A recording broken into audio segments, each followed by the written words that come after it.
Hi friends, today சமையல் என்னன்னு பார்த்தீங்கன்னா தக்காளி சாதம். நான் ஒரு டிஃப்ரெண்ட்டாக செய்ய போகிறேன். எப்படின்னு பார்த்தீங்கன்னா பிரியாணி பொடி, பிரியாணி இலை, தக்காளி எல்லாம் அறியாமல் சும்மா சாப் பண்ணி வச்சுருக்கேன். சாப் பண்ணுறது இருக்குங்களா, எல்லாம் மிக்சியில் கூட ஒரு அரைச்சிக்கலாம். பார்த்தா உங்களுக்கே தெரியும் நான் எப்படி சாப் பண்ணி வச்சுருக்கேன்னு.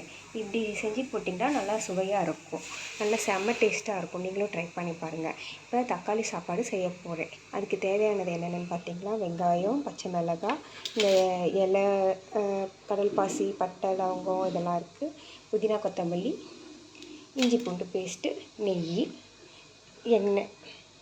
பார்த்திங்கன்னா எண்ணெய் தேவையான அளவு. சக்தியில் இருக்க பிரியாணி எல்லாம் பாக்கெட்டை போட்டு பிரியாணி மசாலா பொடியை போட்டுக்கோங்க, செம்ம டேஸ்ட்டாக வரும். இப்போ எப்படி செய்கிறதுன்னு பார்க்கலாம் வாங்க. பார்த்திங்கன்னா குக்கர் நல்லா காஞ்சிருச்சு. தேவையான அளவு எண்ணெய் ஊற்றிக்கலாம். ஆட்டாத. அடுத்தது அது கூடவே நெய்யும் சேர்த்துக்கலாம். சும்மா கொஞ்சமாக வாசத்துக்காக மட்டும் நெய் போடுங்க. அதனால் நான் சின்னதாக 10 ரூபா பாக்கெட் மட்டும் வாங்கி வச்சுருக்கேன். நெய் சேர்த்தாச்சு. இப்போ எண்ணெய் நல்லா காஞ்சிக்கிட்டோம். இப்போ பார்த்திங்கன்னா நெய்யும் எண்ணெயும் நல்லா காஞ்சிருச்சு. நான் எடுத்து வச்சுருந்தேன் இல்லையா, அந்த இலை, பட்டை, லவங்கம், இதெல்லாம் போட்டுக்கலாம். கூடவே சும்மா கம்மியான அளவு சோம்பு போட்டு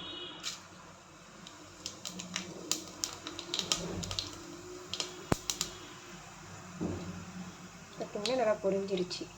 அடுத்தது பச்சை மிளகாய் போட்டுக்கலாம். பச்சை மிளகாய் வெடிக்கும், அதாவது கொஞ்சம் தூரத்தில் வந்துக்கோங்க.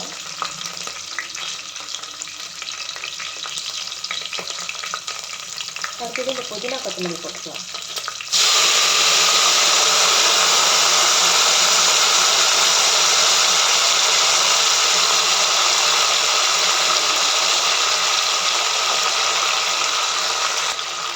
கொத்தமல்லி போட்டு ஒரு கிண்டி கிண்டிடலாம்.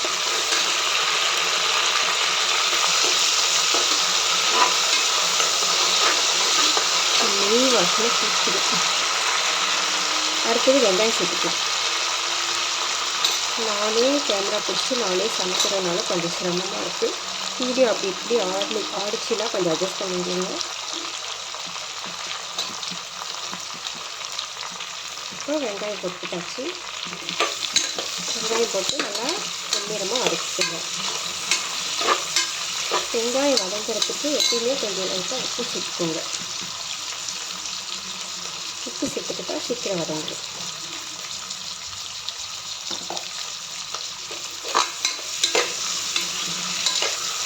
நல்லா பொன்னிறமாக வதங்குற வரைக்கும். இப்போ பார்த்திங்கன்னா வெங்காயம் நல்லா வதங்கிடுச்சு. இந்த ஸ்டேஜில் இஞ்சி பூண்டு பேஸ்ட்டு போட்டுக்கலாம். நீங்கள் இஞ்சி பூண்டு பேஸ்ட்லாம் வீட்லேயே அரைச்சி சேர்த்துக்கோங்க, அப்போ தான் நல்லா டேஸ்ட் கொடுக்கும். அவசரத்துக்கு கடையில் வாங்கி செய்யலாம் அது ஒரு டேஸ்ட்டே இல்லாமல் இருக்குது. குழந்தைங்களுக்கும் அதெல்லாம் செட் ஆகாது. அதனால் நீங்கள் வீட்லேயே அரைச்சி சேர்த்துக்கோங்க. இப்போ 2 ஸ்பூன் அளவு இஞ்சி பூண்டு சேர்த்துருக்கேன், ஓகேங்களா? அப்போ அது பச்சை வாசனை போகிற வரைக்கும் நல்லா வறுத்துட்டுக்கோங்க.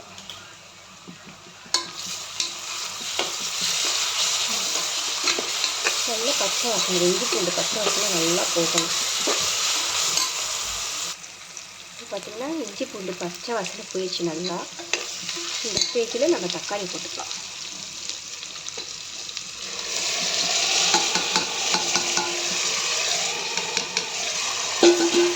தக்காளி போட்டு நல்லா வதக்கிக்கணும்.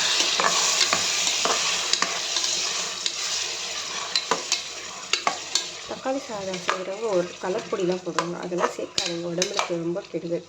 அதனால் தக்காளி எந்த பிரியாணியாக இருந்தாலும் சரி, தக்காளி சாதமாக இருந்தாலும் சரி, கலர் பொடி மட்டும் சேர்க்காதீங்க. குழந்தைங்களுக்கு கொடுக்குறோம்ல, அதனால் அதெல்லாம் சேர்க்கக்கூடாது. இப்போ இந்த ஸ்டேஜில் பார்த்திங்கன்னா தக்காளி போட்டு இந்த ஸ்டேஜில் இந்த பிரியாணி எண்ணெய் பாக்கெட் சொன்னேன் இல்லையா, சின்னது சக்தி மசாலாவில் சின்னது பாக்கெட்டு ஃபுல்லாகவே போட்டுக்கோங்க. நான் பார்த்திங்கன்னா 2 டம்ளர் அரிசி, 2 டம்ளர் மீன்ஸ் 1/2 கிலோ 3/4 கிலோ வர வச்சுக்கோங்க. அதுக்கு ஃபுல்லாக இந்த பாக்கெட்டை போட்டுருக்கேன், அப்போ தான் டேஸ்ட் கொடுக்கும். 3/4 கிலோ அரிசி, 1/2 கிலோ தக்காளி. பெரிய வெங்காயத்தில் சும்மா பெரிய சைஸாக இருந்தால் 2 போதும், அதெல்லாம் மட்டும் எடுத்து அரைஞ்சிக்கோங்க. 3/4 கிலோ அரிசிக்கு நான் சொல்கிற அளவு. பிரியாணி பொடி போட்டாச்சு. இந்த ஸ்டைலில் கொஞ்சமாக கறி மசாலா பொடி சேர்த்துட்டா நல்லாயிருக்கும். இது பார்த்திங்கன்னா கறி மசாலா பொடி கொஞ்சமாக சேர்த்துக்கோங்க.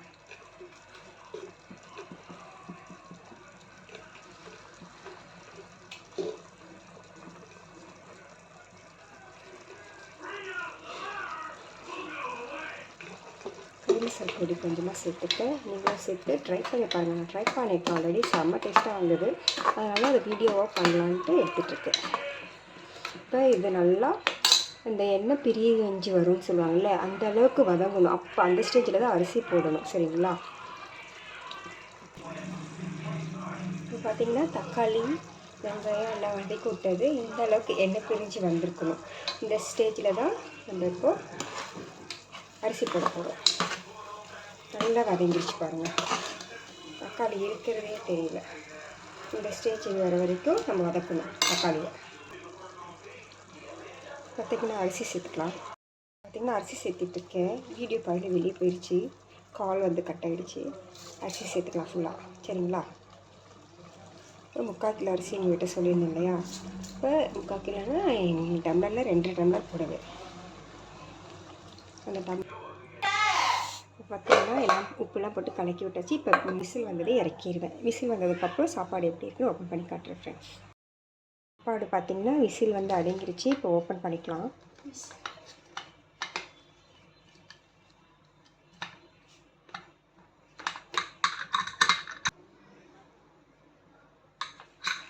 சாப்பாடு நல்லா டேஸ்ட்டாக இருக்குது, செம்ம வாசனையாக இருக்குது. அப்படியே அழுங்காமல் கிளறி விடணும் சாப்பாடு. குழந்தைங்களுக்கு எல்லாருமே சாப்பிடலாம், விரும்பி சாப்பிடுவாங்க. டேஸ்ட் பார்த்துட்டு சொல்கிறேன். தட்டு